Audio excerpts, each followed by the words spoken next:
Cara, acabou agora há pouco a reunião do Conselho Deliberativo do Fluminense, transmitida ao vivo pela Flu TV, para debater o assunto SAF. É óbvio que eu sei que você aí, provavelmente, você não tem 4 horas para abrir aí e assistir a reunião inteira.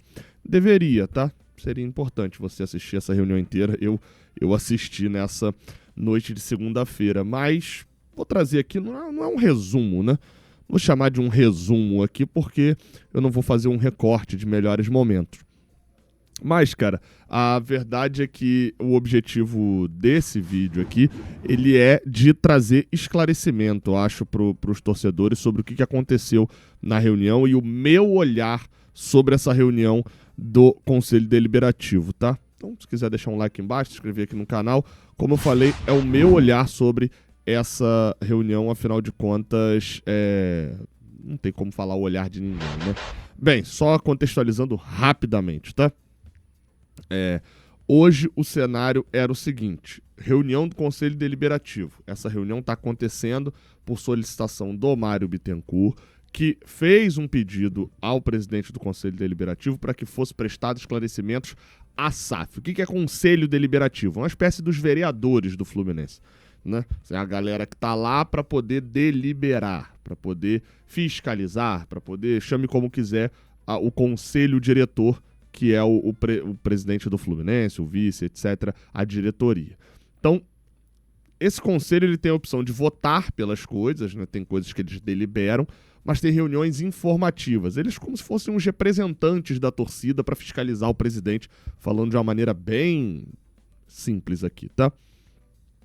E essa reunião foi pedida pelo Mário para prestar esclarecimentos, sob pressão também da galera da oposição que queria protocolar um pedido obrigando o Mário a prestar esclarecimentos. Então é uma questão aí muito de quem vem primeiro, o ovo ou a galinha.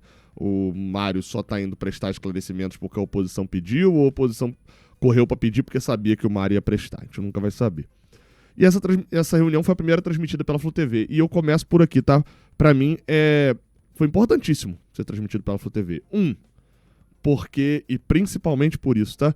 A gente começou a conhecer caras, nomes de conselheiros do clube.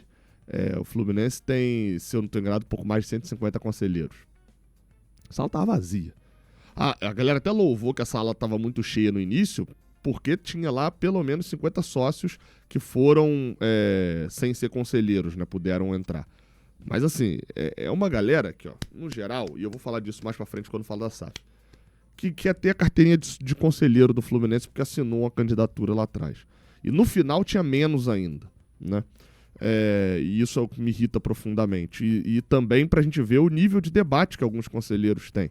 Eu não vou ficar aqui citando nome, gastando tempo, falando, aquele que falou isso, mas assim, no geral, você viu uma galera que queria, que tinha conhecimento, que estava se importando com o Fluminense, tinha uma galera querendo se promover, tinha a galera da situação que levantou simplesmente para poder defender o Mário, tinha a galera de oposição que levantou simplesmente para fazer videozinho para cortar depois e utilizar contra o Mário.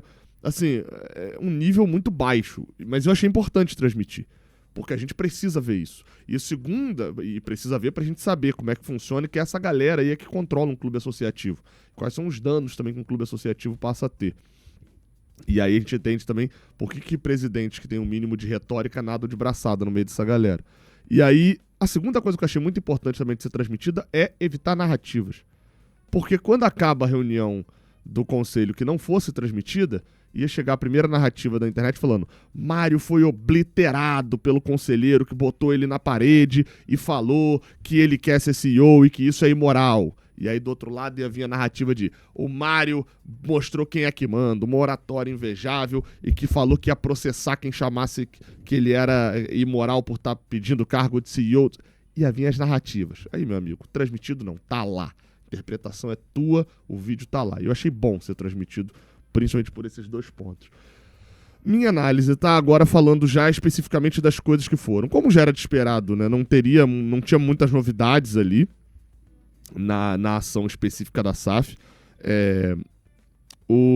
Talvez 2 das principais novidades são que o Fluminense não tem propostas, disse que não tem nenhuma proposta, mas uma fala mais clara sobre o modelo que é o Fluminense, e eu vou entrar nisso já já.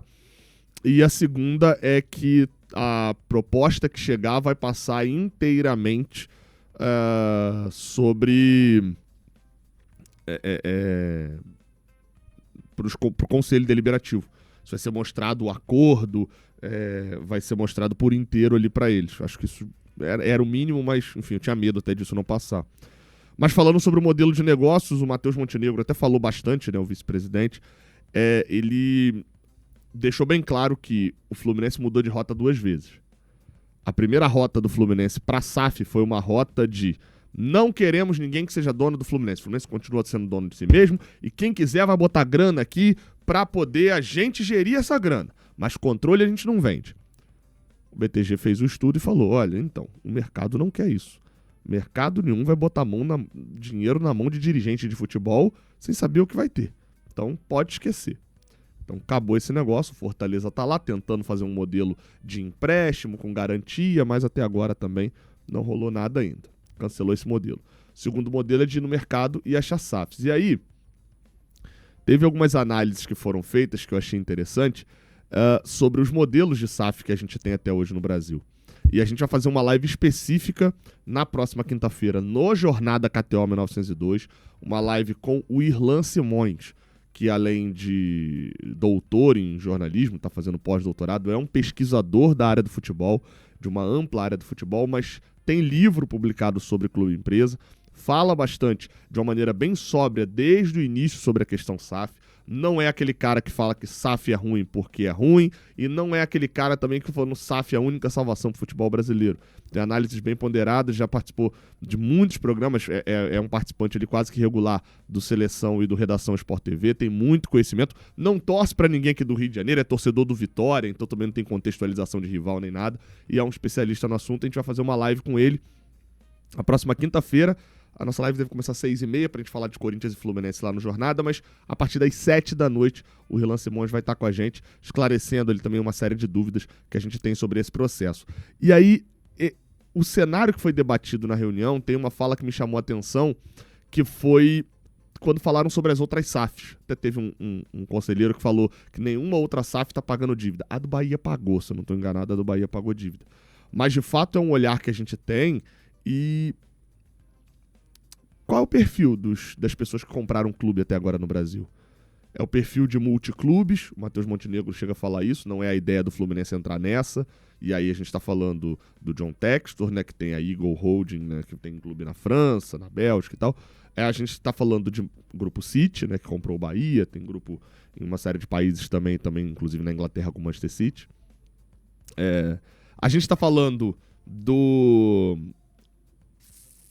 da empresa, aí a gente vai ter mais a do Coritiba mesmo. O Red Bull não é SAF, né? O Red Bull é SA. É uma empresa que é dona mesmo do clube. Você não tem muitas empresas, um grupo de acionista, etc., que botou dinheiro em algum clube. Não teve muito isso ainda, não. E aqui no Brasil, que vai chamar... E teve a 777 também, era um grupo multiclubes, mas que já saiu do Vasco. E aqui no Brasil, outro exemplo que a gente vai ter de Atlético Mineiro e Cruzeiro, principalmente, que são dois clubes que foram comprados por torcedores, né? O Pedrinho BH é o segundo comprador, é um torcedor, e os 4 R's lá, os Menin, no Galo, também são torcedores do Atlético. Já investiu ali um pouco antes. E o Fluminense meio que desistiu de tentar vender para uma empresa. E o Matheus Montenegro foi bem enfático quando falou que se tua esperança é botar dinheiro no Fluminense para fazer muito dinheiro, não é indicado esse investimento. Vai investir no CDB, vai investir em outra coisa. E que a esperança deles, de hoje do Fluminense, para a compra da SAF do Fluminense, para a gestão do Fluminense, para investimento de dinheiro no Fluminense, é de grupo de tricolores, torcedores do time, que além dos dividendos, o que é dividendos? Lucro. Né? O que você tira da empresa para você, né? A empresa deu lucro de 1 milhão, você vai dar 500 mil em dividendos. Esse dividendos que vem da empresa para você. Pro acionista, né, no caso. Que parte do dividendo seria dividendo emocional também. Do tipo, eu, Gabriel Amaral, vou comprar o Fluminense por 1 bilhão. O que eu quero botando 1 bilhão no Fluminense? Pô, no geral eu quero dinheiro, né? Eu quero fazer esse 1 bilhão se tornar 2 e eu ganhar dinheiro. É isso que bilionário pensa assim. Só que aí a esperança da diretoria do Fluminense formulando essa proposta é que esses tricolores pensem assim, pô, você não tirou 1 bilhão, você tirou só 100 mil, mas pô, teve o teu time de ser tricampeão da Libertadores. Um exemplo assim, o dividendo emocional. Eu confesso que eu olho para essa análise e eu entendo, porque de fato eu olho para todas as outras SAFs do Brasil e eu não vejo longevidade. Eu tenho preocupação com isso. O meu único medo da SAF é esse, é a longevidade. E aí eu acho que com um grupo de tricolores que de fato, pô, sejam... É um pouco do que é o Pedrinho BH, só que eu acho que o Pedrinho entrou numa espécie de barca furada de falta de noção de futebol, tá? Entrou num mar meio perdido, que ele não parecia não conhecer tanto. Mas é um pouco disso, do torcedor que tem muito dinheiro, que ama o clube, que já ajudava o clube antes, etc. Qual que é a dificuldade disso em relação ao Fluminense? Quem são esses tricolores? Eles amam o clube mesmo? Assim, a gente não tá caminhando para daqui a pouco estar num quarto modelo de SAF, sem nem ter entrado ainda, porque até agora não achou compradores. E a gente já saiu do primeiro modelo porque não dava muito certo. A gente já saiu do segundo modelo. O primeiro modelo era sem ter controle. Aí ninguém queria botar dinheiro sem ter controle. A gente foi pro segundo. Não, estamos tendo controle. Mas eu não quero aventureiro aqui não.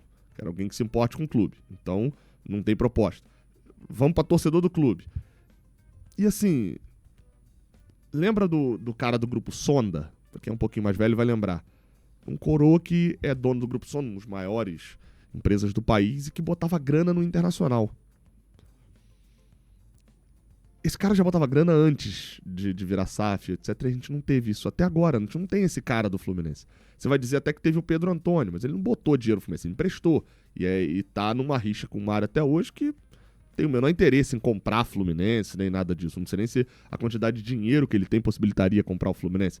Mas ele emprestou dinheiro, ele não deu dinheiro do Fluminense. Até hoje não recebeu, pelo que se consta aí no geral. Não sei se já pagaram.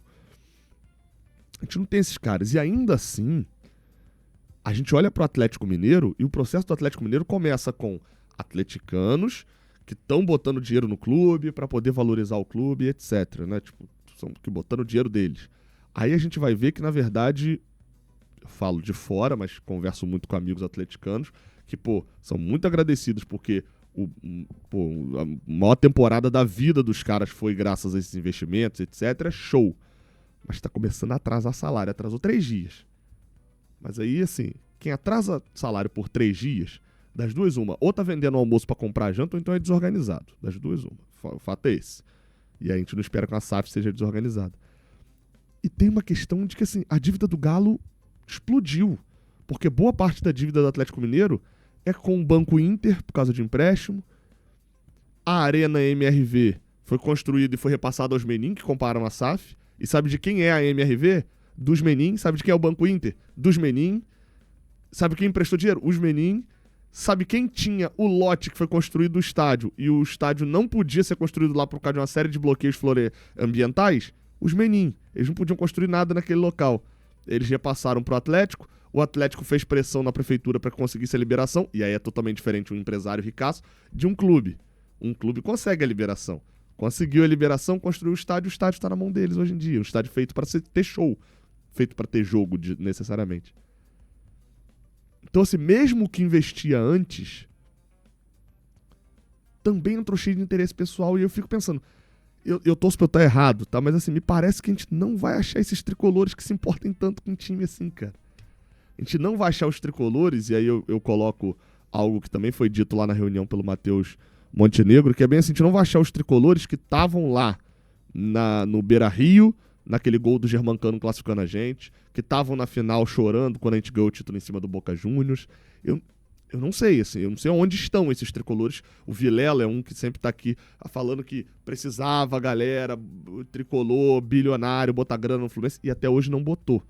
A grande missão, seja do BTG como advisor, seja da gestão do Fluminense, após essa reunião me pareceu isso. Eles estão fixos nessa ideia de convencer tricolores a serem acionistas do clube. É conseguir não só achar, mas conseguir falar para bilionário que o dinheiro dele vai ficar em segundo plano para o dividendo emocional ficar em primeiro. E se o cara não botou R$1 no Fluminense até hoje, talvez a paixão dele maior não seja o Fluminense, seja o dinheiro. E aí eu tenho só essa dificuldade de saber se vai conseguir ou não. mas entendi o norte que o Fluminense está seguindo. O demais da reunião, toda a baixaria, todas as situações e a confusão, etc. O assunto Mário CEO, da forma como está sendo levada, acho que fica muito em segundo plano. E aí eu, pelo menos, não vou entrar muito aqui nesse mérito, não. Acho que foi bem explicado lá, no sentido de que a nova diretoria vai... quem comprar a SAF vai definir quem é o CEO, isso todo mundo já sabia. Acho que também ficou bem explicado que existe uma galera, e eu tô entre esses, que acha que o Mário pode até ter qualidade para ser CEO de uma SAF, como o Fluminense. Mas ele ser um presidente num cargo político e ser mantido como CEO, eu acho que fere um pouco a ética do processo. Até, mas tem que manter gente da atual diretoria. O Fluminense tem um CEO hoje. O Fluminense tem hoje, tá? Dentro, como clube social, o Fluminense tem um CEO. Por que não mantém esse CEO, entendeu? Fere um pouco a ética, isso é fato. Mas, e no demais confusões, muitas perguntas sobre esporte olímpico, como que vai manter e etc. Enfim, preocupações de um clube social. Beleza? Assistiu, teve alguma coisa muito importante que eu não comentei aqui, discorda de um ponto, coloca aqui na caixa de comentários. Tamo junto, tá? Até a próxima. Valeu.